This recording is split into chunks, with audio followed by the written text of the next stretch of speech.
नाशिक महानगरपालिका आकृतीबंध लवकरच जो आहे तर तो मंजूर होणार आहे आणि हा आकृतीबंध 9,000 पदांचा असणार आहे आणि याच्यानंतर लवकरच आपल्याला पदभरतीची प्रक्रिया जी आहे तर ती सुरू झालेली दिसणार आहे। नमस्कार मित्रांनो, मी गणेश वानकर इग्नाइट अकॅडमीच्या या प्लॅटफॉर्मवर मी तुम्हा सर्वांचे स्वागत करतो। नाशिक महानगरपालिकेची ऑलरेडी 2 जाहिराती ज्या आहेत तर त्या आलेल्या होत्या, आता तिसरी जाहिरात लवकरच जी आहे तर ते अपेक्षित आहे। बघा, नुकतंच आजच्या पुण्यनगरीच्या न्यूजपेपरमध्ये पाहू शकतात, महापालिकेच्या आकृतीबंधावर लवकरच होणार शासनाची मोहर। त्याच्यानंतर बघा, हा गावकरी न्यूजपेपर बघू शकतात, मनपाच्या आकृतीबंधावर मंजुरीची मोहर, म्हणजे लवकरच नाशिक महानगरपालिकेचा आकृतीबंध जो आहे तर तो मंजूर होणार आहे, याची संपूर्ण माहिती सांगतो। आणि त्यानंतर नगर परिषद आणि मनपा भरतीसाठी आपली सरळ सेवा सर्वसमावेशक बॅच मित्रांनो चालू आहे, जी लाईव्ह प्लस रेकॉर्डेड अशा दोन्ही स्वरूपात चालू असेल। आणि हा जो पॅटर्न असणार आहे हा TCS IBPS पॅटर्नच असतो। याची बॅच जी आहे तर ते तुम्ही नक्की इग्नाइट अकॅडमीचे ऍप्लिकेशन डाउनलोड करून जॉईन करू शकतात। काही समस्या असेल, काही प्रॉब्लेम असेल, आमचा नंबर दिलेला त्याला तुम्ही कॉल करू शकता। आता बघा, नाशिक महानगरपालिकेचा नवीन आकृतीबंध जो आहे तर तो मंजूर केला जाणार आहे। बघा, 25 वर्ष जो आहे तर तो याचा आकृतीबंध मंजूर नव्हता आणि 25 वर्षापासून व्यवस्थित आपल्याला पदभरती दिसत नाही। एकीकडे शहराची लोकसंख्या ही 22 लाखांपेक्षा जास्त जाते आणि त्यामध्ये केवळ सध्या जर पाहिलं तर 3100 एवढेच मनपाचे कर्मचारी आपल्याला दिसतात आणि यांच्यावर हा ताण जो आहे तर तो आपल्याला इथं दिसतो। तुम्हाला माहिती आहे की नाशिकमध्ये 26 आणि 27 ला कुंभमेळा देखील आयोजित केला जाणार आहे। कुंभमेळ्याची जबरदस्त कामं पूर्ण नाशिकमध्ये चालू आहेत आणि ती सर्व कामं व्यवस्थित पद्धतीने पार पाडावी, मनपाची कामं व्यवस्थित पद्धतीने पार पाडावी, याच्यासाठी मनपामध्ये कर्मचारी असणं आवश्यक आहे। याच्यामध्ये बघा, पाणी पुरवठा विभाग हे महत्वाचं आहे, सार्वजनिक आरोग्य हे महत्वाचं आहे, कर वसुली आणि बांधकाम ही सगळं जे डिपार्टमेंट आहे तर ते अतिशय महत्वाचे आणि मग इथं कर्मचारी असणं आवश्यकच असणार आहे। आता जुना जो आकृतीबंध होता 1996चा आकृतीबंध हा 7,700 पदांचा होता।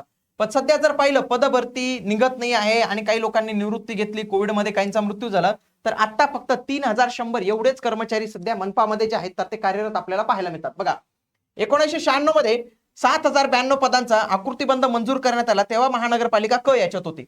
त्याच्यानंतर मध्यंतरी काळात ही महानगरपालिका आता ब कॅटेगरीमध्ये जी आहे तर ती झालेली दिसते, कारण की लोकसंख्या आणि जबाबदारीत वाढ झालेली। त्याच्यानंतर आरोग्य वैद्यकीय घनकचरा व्यवस्थापन विभागासाठी 625 आपत्कालीन नवीन पदांना मंजुरी देण्यात आलेली होती, ओके, करोना महामारीच्या काळात, परंतु ती काही पदं भरण्यात आलेली नाही। आता त्याच्यानंतर काय करण्यात आलं होतं, 2017 मध्ये यांनी एक खूप मोठा आकृतीबंध पाठवून टाकला, डायरेक्ट 7,000 वरून डबल करून टाकला 14,000चा। शासनाने डायरेक्ट तो रिजेक्ट केला, त्यांनी म्हटलं अरे एवढं कुठे पदभरती करता का तुम्ही। त्याच्यानंतर 2023-24 मध्ये नवीन प्रस्ताव तयार करण्यात आले 9,000 पदांचा, तो शासनाच्या विचाराधीन आहे, ओके। आता नवीन प्रस्ताव जो आहे तर तो पाठवण्यात आलेला आहे। आता 49 विभागांचा सूक्ष्म अभ्यास करून आवश्यक पदे, व्यापंगत होणारी पदं, मंजूर पदं यांचं विश्लेषण करून जे आहे तांत्रिक दुरुस्ती दूर करून हा अंतिम प्रस्ताव जो आहे तर तो पाठवण्यात आलेला आहे राज्याच्या नगर विकास विभागाकडे। सध्या बघा, याची विधान परिषदेची निवडणूक जी आहे तर ती सुरू आहे सध्या नाशिकची आणि बाकीची पण, त्याच्यामुळे आचारसंहिता सुरू आहे म्हणून काही पदभरतीची जाहिरात येणार नाही। एकदा जर की आचारसंहिता संपली त्याच्यानंतर जर याच्या आकृतीबंधाला मंजुरी मिळाली तर लवकरच आपल्याला याची पदभरती जी आहे तर ती पाहताना दिसणार आहे, ओके। 25 वर्षापासून जे आहे महानगरपालिकेत पदभरती झालेली, नवीन आकृतीबंधाला मंजूर मिळणार आहे आणि लवकरच जर ही आकृतीबंध मंजूर झाला तर आपल्याला पदभरती पाहायला मिळणार आहे। बघा, 2 पदभरती ऑलरेडी झालेल्या आहेत। बघा, इंजिनिअरिंग डिपार्टमेंटची पदभरती झालेली आहेत। बघा, ही जाहिरात आली होती, परीक्षा झाली, निकाल लागलेले, आता लवकरच यांना जॉईनिंग दिली जाणार आहे।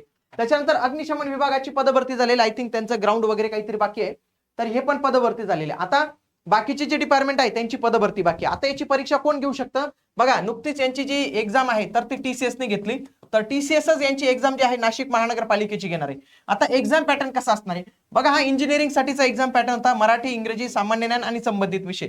आता हा कसा असणार आहे मित्रांनो, याच्यासाठी हा जनरल साठी असणार आहे 25 प्रश्नांचा, म्हणजे 25 प्रश्न मराठी, 25 प्रश्न GK, 25 प्रश्न इंग्लिश आणि 25 प्रश्न गणित बुद्धिमत्ता, अशा पद्धतीने हा पॅटर्न असणार आहे। 100 प्रश्न 200 गुणांसाठी अशा पद्धतीचा हा पॅटर्न असणार आहे आणि हा संपूर्ण पॅटर्न तुम्हाला आपली ही जी बॅच आहे तर ते या बॅच मध्ये कव्हर झालेला दिसणार आहे। आजच इग्नाइट अकॅडमीचं ऍप्लिकेशन डाउनलोड करून तुम्ही या बॅचला एनरोल करू शकतात।